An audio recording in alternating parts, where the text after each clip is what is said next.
সরকার ধর্মীয় ও সাংস্কৃতিক স্থানসহ সুফি মাজারে হামলাকারীদের বিরুদ্ধে কঠোর ব্যবস্থা নিচ্ছে। কুমিল্লায় কলেজছাত্রী মোশারাত হত্যার বিচারের দাবিতে মানববন্ধন। কক্সবাজার সৈকতে তরুণীদের হেনস্থার ঘটনায় লাঠি হাতে থাকা যুবক গ্রেপ্তার। সাবেক স্বরাষ্ট্রমন্ত্রী আসাদুজ্জামান খানের ছেলে শাফি মুদ্দাসির খান 4 দিনের রিমান্ডে। দিয়াবাড়িতে কাশফুলের সৌন্দর্য ও স্ট্রিট ফুডের মিলন। এতক্ষণ শুনছিলেন শিরোনাম, এবার বিস্তারিত। অন্তর্বর্তী সরকার ধর্মীয়, সাংস্কৃতিক স্থান ও সুফি মাজারে হামলার তীব্র নিন্দা জানিয়েছে। আইনশৃঙ্খলা রক্ষাকারী বাহিনীকে এই স্থাপনাগুলো রক্ষায় পর্যাপ্ত ব্যবস্থা নেওয়ার নির্দেশ দেওয়া হয়েছে। এক বিবৃতিতে সরকার বলেছে, হামলার সঙ্গে জড়িতদের বিরুদ্ধে কঠোর ব্যবস্থা নেওয়া হবে। বিবৃতিতে আরও বলা হয়, বাংলাদেশ সাম্প্রদায়িক সম্প্রীতির দেশ এবং এই সম্প্রীতি বিঘ্নিত করার যেকোনো প্রচেষ্টা কঠোরভাবে দমন করা হবে।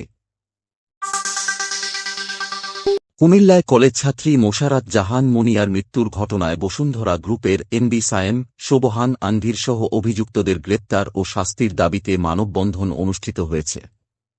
আজ কান্দিরপাড়ে এই মানববন্ধনে বীর মুক্তিযোদ্ধা, শিক্ষার্থী ও সাধারণ মানুষ অংশ নেন।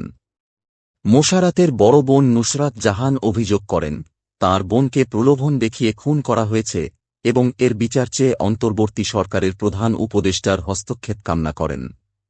তিনি দাবি করেন, বিগত সরকার যথাযথ ব্যবস্থা নেয়নি এবং এখন উচ্চ আদালতে বিচার চলছে। কক্সবাজার সমুদ্র সৈকতে 2 তরুণীকে লাঠি দিয়ে মারধর ও হেনস্থা করার ভিডিও সামাজিক মাধ্যমে ছড়িয়ে পড়ার পর পুলিশ মোহাম্মদ ফারুকুল ইসলাম নামে এক যুবককে আটক করেছে। তাকে জিজ্ঞাসাবাদ করে হেনস্থায় জড়িত বাকিদের শনাক্তের কাজ চলছে। ফারুকুল ইসলাম চট্টগ্রামের লোহাগাড়া উপজেলার বাসিন্দা এবং মাদ্রাসা ছাত্র। ভিডিও ফুটেজে দেখা যায়, লাঠি হাতে থাকা ফারুকুল সহ কয়েকজন যুবক তরুণীদের হেনস্থা করেন। পুলিশ জানিয়েছে, তাঁরা সৈকতে নারীদের হেনস্থা করেছেন। তবে ট্যুরিস্ট পুলিশের পক্ষ থেকে দাবি করা হচ্ছে, হেনস্থার শিকার তরুণীরা তৃতীয় লিঙ্গের।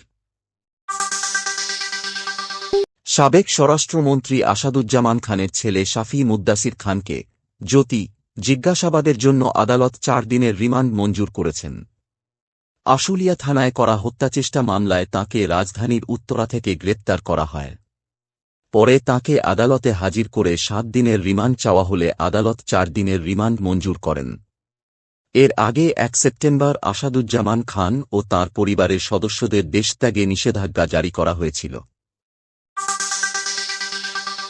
ঢাকার দিয়াবাড়িতে শরৎকালে কাশফুলের সৌন্দর্যের সাথে মিলছে নানা রকম স্ট্রিট ফুড। এই বৃষ্টিমুখর সময়ে কাশফুলের সৌন্দর্য উপভোগ করতে চাইলে দিয়াবাড়ি ভ্রমণ হতে পারে একটি চমৎকার বিকল্প। এখানকার স্ট্রিট ফুডগুলোর মধ্যে ফুচকা ও চট্টি, ঝালমুড়ি এবং হাওয়াই মিঠাই বিশেষভাবে জনপ্রিয়। ফুচকা ও চট্টি পাওয়া যাবে 60 টাকা করে প্লেট, ঝালমুড়ি 15 টাকা প্যাকেট এবং হাওয়াই মিঠাই প্রতি পিস 20 টাকায়।